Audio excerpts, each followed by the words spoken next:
What's up everyone, it's 13, Happy New Year's, and let me go over the first project of the new year for you. I just recently completed finishing this beautiful patio slab. As you know, I'm a big proponent of DIY, so I did this patio almost entirely by myself, and I'd say it's about 95%. Unfortunately, 95% isn't good enough for me, so we're gonna destroy it and start it over and do it all again. The primary reason for wanting to destroy it is because there is in fact a low spot right around here. That is 100% my fault. I cannot fix or repair that low spot because I did an exposed aggregate finish. This beautiful aggregate finish is Tahitian granite, and it has been seeded at the very last step, so any sort of filler or leveler would disrupt that finish. There are some other minor imperfections with this slab, which is fueling my decision to destroy it. For example, in the mix itself, I did fiber reinforcement. There's like little troll hairs that come out in some places, and that's certainly not my fault by any means, but it is something that really bothers me, and I don't want this in my concrete, especially when it comes time to seal this. That is going to be a big problem. And there's probably a solution for that, but I'd rather spend the time, money, and effort to do it again right now rather than have something that makes me unhappy for the rest of my life. As an added bonus, since I am going to redo this entire process, I figured I'd at least record it this time and make a cool video, so you get to watch me destroy something absolutely beautiful and then the entire creation process. So let me get my friend Brutus out here and we will get to work. So this is my buddy Brutus. He is a full-sized Bosch jackhammer, and I will say that if you get a quality jackhammer for destruction of concrete, it is worth every penny because it will isolate you from the impact forces generated by the jackhammer. And so you'll notice that I am standing on a foam pad because since I'm wearing my silly barefoot shoes while I'm doing this, I was getting quite a bit of vibration into my feet that way, but it doesn't actually hurt your arm or your shoulders or anything like that, contrary to popular belief. It's just a really quality tool and it makes the job go very quickly. What you will see here is that some chunks broke apart very quickly and into large pieces, and in the middle here is where it's getting into much smaller pieces and it is having a harder time to break apart.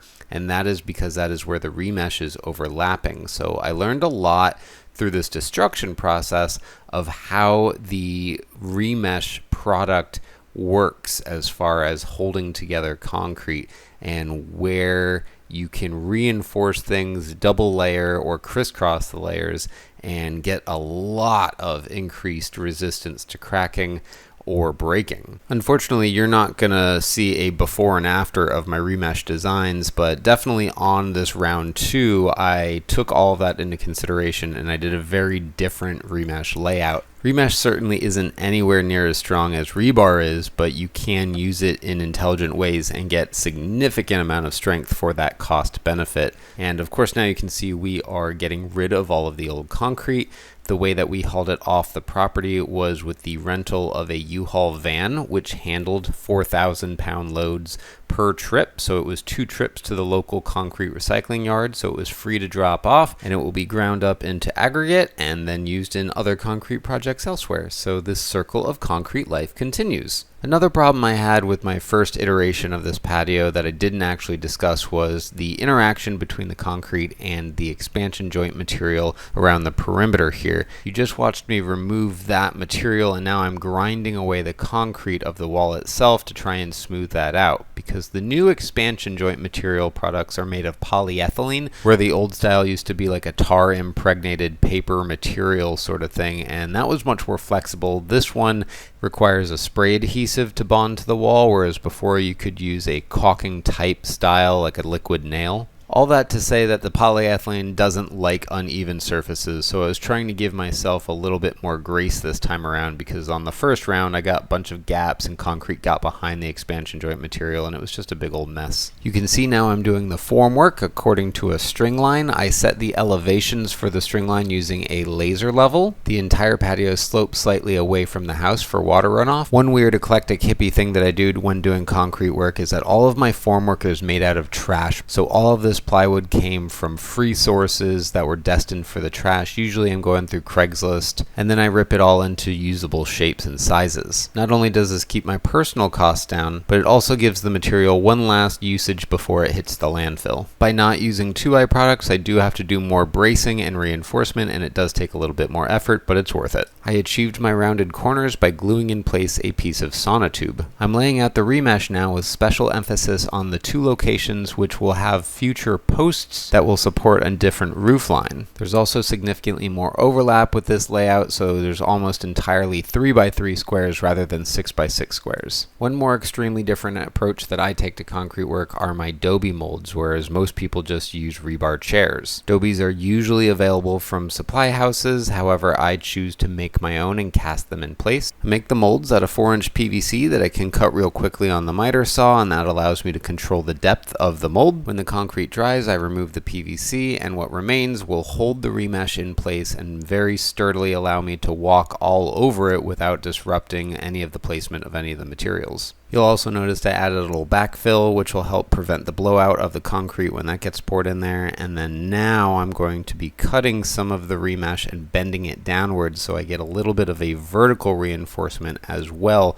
on the locations where I plan on putting posts in the future. So with the formwork in place, the expansion joint material in place, the remesh in place, now it comes time to get ready for the concrete pour. So we want to cover the walls with plastic sheeting because it splashes, and once you get concrete on stuff, you don't really want to have to work to get it off. I'm building a ramp, which is for the wheelbarrow access, and we're just going to start dumping. This is the day of concrete. I've got 2 friends with me who are running wheelbarrows from the front yard where the concrete mixing truck is up there. A lot of these decisions were just made due to the site conditions and the work environment and just trying to get it done kind of cost effectively, but also just within my skill level. I do wish that I had done a preliminary screeding, however I just chose to skip that step and go right to that cantilevered beam where my friends acted as counterweights, and that allowed me to access the back edges. You just watched us throw a bunch of Tahitian granite aggregate all over the patio. That's called seeding, and then I used a 36-inch bull float that I rented from Home Depot in order to smooth out the entire surface. And now I'm just going to keep working the concrete with the bull float and working the edges and just kind of doing the best I can with what little I understand. This is definitely where a professional will understand how much work is too much work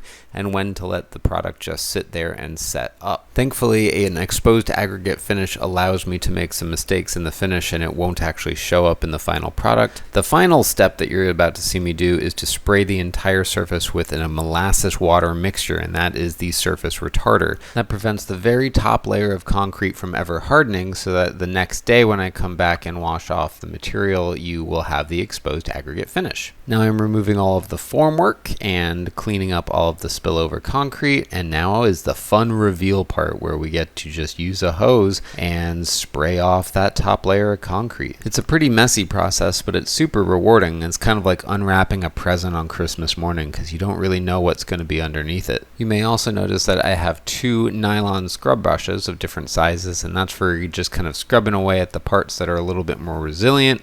And the very, very last step you're about to see me do is to cut the relief cut or the expansion joint right there, and that will prevent cracking in the future.